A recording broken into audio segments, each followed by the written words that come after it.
AP రాజధాని అమరావతిలో తొలిసారిగా స్వాతంత్ర్య దినోత్సవ వేడుకలను ప్రభుత్వం ఘనంగా నిర్వహిస్తోంది. రాయపూడిలోని పెరెడ్ గ్రౌండ్లో స్వర్ణాంధ్ర 2047 థీమ్తో వేడుకలు నిర్వహించారు.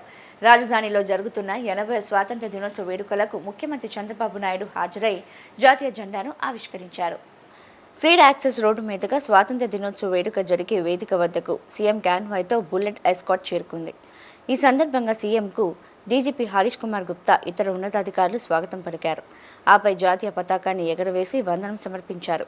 పోలీస్ దళాల గౌరవ వందనాన్ని ముఖ్యమంత్రి స్వీకరించారు. ఏపీ ఎస్పీ సహా వివిధ పోలీస్ దళాల సన్నద్ధతను చంద్రబాబు సమీక్షించారు. అనంతరం పోలీస్ బలగాలు, ఎన్సీసీ క్యాడెట్లు, సిఆర్పీఎఫ్, కర్ణాటక పోలీస్ దళం మార్చ్ పాస్ట్ నిర్వహించాయి.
భారతీయులకు, ప్రపంచవ్యాప్తంగా ఉన్న తెలుగు వారికి నా హృదయపూర్వక స్వాతంత్ర్య దినోత్సవ శుభాకాంక్షలు.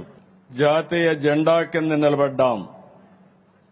ఈ జాతీయ జెండా మన స్వాతంత్రానికి ప్రతీక, మన ఆత్మ గౌరవానికి ప్రతిబింబం, మన ఐక్యతకు చిహ్నం, మన భవిష్యత్తుకు మార్గదర్శకం.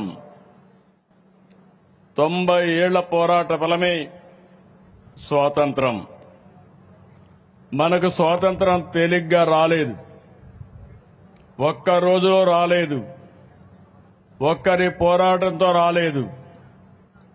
ఎన్నో దశాబ్దాల పోరాటం, ఎన్నో తరాల ఉద్యమం, ఎందరో మహనీయుల బలిదానం, ఎందరో అమరవీరుల ప్రాణత్యాగం మనకు స్వాతంత్రాన్ని అందించాయి. దేశానికి మనం ఏం చేయాలనేది ఆలోచించాలి. దీనికోసమే నా దేశం, నా బాధ్యతని ముందుకు సాగాలి. మన చేతిలో జాతీయ జెండా ఉండాలి. మన గుండెల్లో బలమైన అజెండా ఉండాలి. అనుకున్న లక్ష్యాన్ని సాధించడానికి వచ్చే 20 ఏళ్ల అనునిత్యం పనిచేస్తామని సంకల్పం తీసుకోవాలి. ఈ దేశానికి మనం ఏమి ఇవ్వగలమని ఆలోచించడమే నేను సంకల్పం. మనం ఏ పని చేసినా దేశ భవిష్యత్తు దృష్టిలో పెట్టుకుని సమాజ హితం కోసం పనిచేయాలి. విద్యార్థి తన నైపుణ్యంతో ఆవిష్కరణలు సాధించాలి. రైతు ప్రకృతి సాగుతో ప్రజల ఆరోగ్యాన్ని, భూసారాన్ని కాపాడాలి. ఉద్యోగి అంకిత భావంతో పనిచేసి సమాజం పట్ల బాధ్యత నెరవేర్చాలి. మహిళ అవకాశాలను అందిపుచ్చుకుని సాధికారత సాధించాలి. ఇలా ప్రతి ఒక్కరూ వ్యక్తిగత జీవితంలో విజయం సాధించడం కూడా దేశ నిర్మాణంలో భాగమే. ఒక వ్యక్తిగా మీ ఆలోచన చిన్నదిగా అనిపించవచ్చు, కానీ కోట్లాది మంది భారతీయులు కలిసి అది దేశ సంకల్పం అవుతుంది. అందరం ఒక కొత్త స్వప్నాన్ని సాకారం చేయాలి. అది వికసిత్ భారత్ 2047, స్వర్ణాంధ్ర 2047. 80 ఏళ్ల క్రితం మనం స్వేచ్ఛను సాధించుకున్నాం. వచ్చే 20 ఏళ్లలో ప్రపంచాన్ని జయిద్దాం. మనం స్వర్ణాంధ్రప్రదేశ్ లక్ష్యాన్ని పెట్టుకున్నాం. ఈ 2 లక్ష్యాలు వేరు కాదు.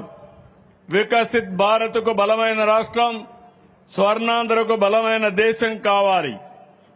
అందుకే దేశం కోసం మనం చేసే ప్రతి పని స్వర్ణాంధ్ర నిర్మాణంలో ఒక భాగం. స్వర్ణాంధ్ర కోసం మనం చేసే ప్రతి పని వికసిత్ భారత్ నిర్మాణంలో ఒక భాగం. అంతా కలిసి ఐక్యంగా, బాధ్యతగా స్వర్ణాంధ్రప్రదేశ్ నిర్మిద్దాం. వికసిత్ భారత్ను సాకారం చేద్దాం. దీనికోసం 80వ స్వాతంత్ర దినోత్సవ సందర్భంగా దృఢమైన సంకల్పం తీసుకుందాం. ఎన్నో సవాళ్లు దాటి వచ్చాం.